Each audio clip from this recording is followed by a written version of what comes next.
Hey guys எல்லாரும் எப்படி இருக்கீங்க? சண்டே வந்தாலே எல்லாத்துக்குமே ஹாப்பி தான். ஒர்க் போகிறோம் போகல அதெல்லாம் செகண்டரி.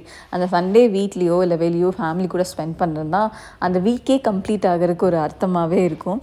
அதுவும் என்ன மாதிரி ஆளுக்கள்லாம் வந்து பார்த்திங்க அப்படின்னா அந்த ஒரு நாள் லீவ் இல்லைன்னா அந்த நெக்ஸ்ட் வர வீக்கெல்லாம் வந்து மூஞ்சி வந்து உம்முனே தான் வச்சுருப்பேன். அந்த மாதிரி கேட்டகரி நான்லாம். ஆஸ் யூஷுவல் லாஸ்ட் வீக்கெண்ட் வந்து பார்த்திங்கன்னா மார்னிங் எழுந்திரிச்சேன். அம்மா வந்து ப்ரீவியஸ் டேவே கம்ப்ளீட்டாக துணி எல்லாமே துவைச்சி காய போட்டு வச்சுருந்தாங்க. சரி அதை க்ளீன் பண்ணி முடிச்சிடலாம், நீட்டாக மடித்து வச்சிடலாம் அப்படின்னு சொல்லிட்டு ஃபோல்ட் பண்ணி எல்லாத்தையும் வந்து பீரோக்குள்ளே வந்து பார்த்திங்க அப்படின்னா வச்சாச்சு. ஸோ இந்த மாதிரி சின்ன சின்ன விஷயம் பண்ணாலே அவங்களுக்கு ஒரு கிரேட் ஹெல்ப் அப்படிங்கிற மாதிரி தான் இருக்கும். இன்றைக்கி ஃபுல்லாக நான் என்னென்ன பண்ண போகிறேன் அப்படிங்கிறத உங்ககிட்ட ஷேர் பண்ண போகிறேன். ஸோ இப்போ தான் ஃப்ரெஷ்ஷப் ஆனேன். ஃபஸ்ட்டு ஃப்ரெஷ்ஷப் ஆகிடும். ஸோ அதுக்கப்புறம் தான் வந்து பார்த்திங்க அப்படின்னா என்னோடய ஒர்க்ஸ் அது சும்மா இருக்கிறதுனாலுமே வந்து அதை வந்து நான் ஃபுல் ஃப்ளெஜ்டாக பண்ணுவேன். அந்த மாதிரி ஆகலாம். ஸோ ஃப்ரெஷ்ஷப் ஆயாச்சு. ஜஸ்ட் ஹேர் மட்டும் லைட்டாக சீரம் அப்ளை பண்ணியிருந்தேன். ஜஸ்ட் கோம் பண்ணிவிட்டு நம்ம பிரேக்ஃபாஸ்ட் சாப்பிட வேண்டியதான். பிரேக்ஃபாஸ்ட்டுக்கு என்ன பண்ணியிருக்காங்கன்னு தெரியல, போய் பார்த்தா தான். லூஸாக போனி போட்டேன். எப்போவுமே லைக் 3 அந்த மாதிரி போடுவேன். எனக்கு கொஞ்சம் லூஸாகவே இருக்கட்டும் அப்படின்னு சொல்லிட்டு போனி போட்டாச்சு. ஒரு ரா அண்ட் அன்ஃபில்டர் வீடியோவாக தான் இருக்க போகுது. பிகாஸ் வித்தவுட் நாய்ஸில் இந்த வீட்டில் எடுக்கிறது கொஞ்சம் கஷ்டம். பிகாஸ் ஆல்மோஸ்ட் 8 மெம்பர்ஸ் கிட்டே இருக்கும், கண்ட்ரோல் பண்ண முடியாது. ஸோ லெட் இட் பி அப்படின்னு சொல்லிட்டு இப்போவும் பேச வேணாம் தான் சொல்லிட்டு வந்தேன். பட் யாரும் கேட்க போகிறதில்ல. இன்றைக்கி சண்டே வரையா. ஸோ கொஞ்சம் எல்லாமே நடக்கும். சண்டை, பேச்சுவார்த்தை, அந்த மாதிரி எல்லாமே நடக்க போகுது. இன்னைக்கு பிரேக்ஃபாஸ்ட் ஸ்பெஷல் வந்து பார்த்தீங்க அப்படின்னா வெண்பொங்கல், சாம்பார் அண்ட் பச்சை மிளகா செஞ்ச சட்னி. ஸோ ரெண்டுமே சூப்பர் காம்பினேஷன். பிரேக்ஃபாஸ்ட் தான் நான் சாப்பிட்றது இப்போ ஆல்மோஸ்ட் 11 o'clock. ஸோ சாப்பிட்டு வந்து பண்ணுறேன். சாப்பிட்டதுக்கப்புறம் நான் பண்ணுற ஃபஸ்ட்டு வேலை, சண்டேனா யாரும் டிவி கிட்ட வர மாட்டாங்க. ஏன்னா மண்டேலேருந்து சாட்டர்டே வரைக்கும் சீரியல் போயிட்டுருக்கும். அதனால் சண்டே மட்டும் டிஸ்டர்ப் பண்ண மாட்டாங்க. அண்ட் சன் டிவியில் பார்த்தா உத்தமபுத்திரன் படம் போட்டிருந்தாங்க. அதையும் பார்த்துட்டு அதுக்கப்புறம் அத்தை வந்து டிமார்ட் போயிட்டு வந்திருந்தாங்க. டிமார்ட்டில் வந்து பார்த்திங்கன்னா சில திங்ஸ்லாம் மந்த்லி பர்ச்சேசஸ்க்கு நாங்கள் வச்சுருப்போம். அங்கே கொஞ்சம் கம்பேரிட்டிவ்லி சீப்பாக இருக்க மாதிரி இருந்துச்சு. கோவிட் டைம்லேருந்து நாங்கள் இங்கே தான் வந்து பர்ச்சேஸ் பண்ணிகிட்ருக்கோம். இந்த பொட்டுக்கடலை, பச்சை பயிறு, இந்த சோப் ஐட்டம்ஸ் இது எல்லாமே வந்து ஆஃபரில் இருக்கும். ஸோ அதனால் ஓகே அப்படின்னு சொல்லிட்டு வாங்கிடுது. ஏன்னா அதை தவிர்த்து சில கடையில் வந்து பார்த்திங்க அப்படின்னா மந்த்லி பே பண்ணி வாங்குற மாதிரியும் வச்சுருப்போம்.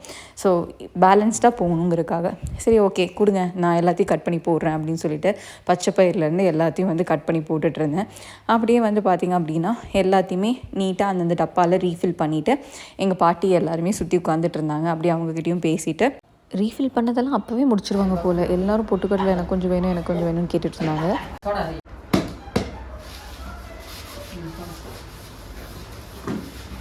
அப்புறம் வளர்க்குற சோப்பு, 2 டப்பா, அதுக்காக நரஸ் காஃபி எவ்வளவு ஏது ஹிமாலயா மரியாதை நம்ம வாங்குறோம். மறந்துட்டேன். பேஸ்ட்டு, குளிக்கிற சோப்பு, அவ்வளோதான்.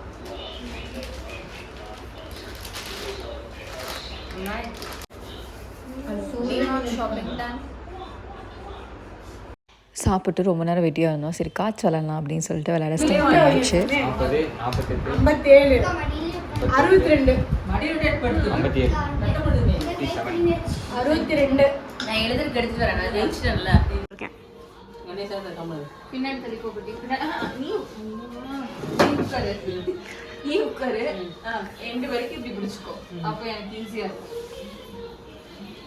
இந்த அக்காங்களை எல்லாம் கூட வச்சிருக்கிறது எவ்வளோ ஒரு தப்பு. அது ஒரு மேக்கப் ஆர்டிஸ்ட், ஒரு பட்டி என்ன மாதிரி இருக்கவங்க எவ்வளோ தப்புங்கிறது இப்போ ஃபீல் பண்ணுறேன்.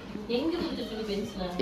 அதுக்குள்ளே இன்னொரு அக்கா வந்துட்டாங்க சர்ப்ரைஸ் பண்ணுறேன்னு சொல்லிட்டு. வந்தவங்க எனக்கு வேலையும் சேர்த்து கொண்டு வந்திருந்தாங்க. 3 சாரீ எடுத்துகிட்டு வந்து எனக்கு ஃபங்க்ஷன் இருக்குடி ப்ளீட் பண்ணி கொடு அப்படின்னு சொல்லிட்டாங்க. ஸோ அந்த 3 சாரியும் ப்ளீட்டும் பண்ண ஸ்டார்ட் பண்ணிட்டேன். பாட்டியும் ஹெல்ப் பண்ணிகிட்டு இருந்தாங்க.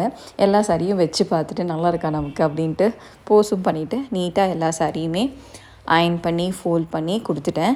அண்ட் பேக் பண்ணுறதுக்கு கவர்ஸ் எதுவும் இல்லாதனால நியூஸ் பேப்பர் யூஸ் பண்ணிட்டேன். அண்ட் டின்னருக்கு ஸ்டார்ட் பண்ணியாச்சு. பூரி போடணும். இப்போ எங்கள் வீட்டில் வந்து பார்த்திங்கன்னா டின்னர் வந்து போயிட்டுருக்கு. என்னென்ன அப்படின்னு பாருங்களேன். ஒரு சைடு தங்கச்சி தக்காளி சாப்பாடுக்கு தக்காளி கட் பண்ணிட்டு இருந்தா, இன்னொரு சைடு அக்கா வந்து பார்த்திங்கன்னா கறிப்பாலா யூஸ் பண்ணி சுக்கா பண்ணுறேன்னு சொல்லிட்டு இருந்தா, அம்மா பூரி போட்டுட்டு இருந்தாங்க. ஸோ என்னோட சண்டே செம்மையாக ஃபேமிலி கூட ஸ்பெண்ட் பண்ணேன். உங்களுக்கு சூப்பராக போயிருக்கும் நம்புறேன். நெக்ஸ்ட் vlogல மீட் பண்ணுறேன். பாய்.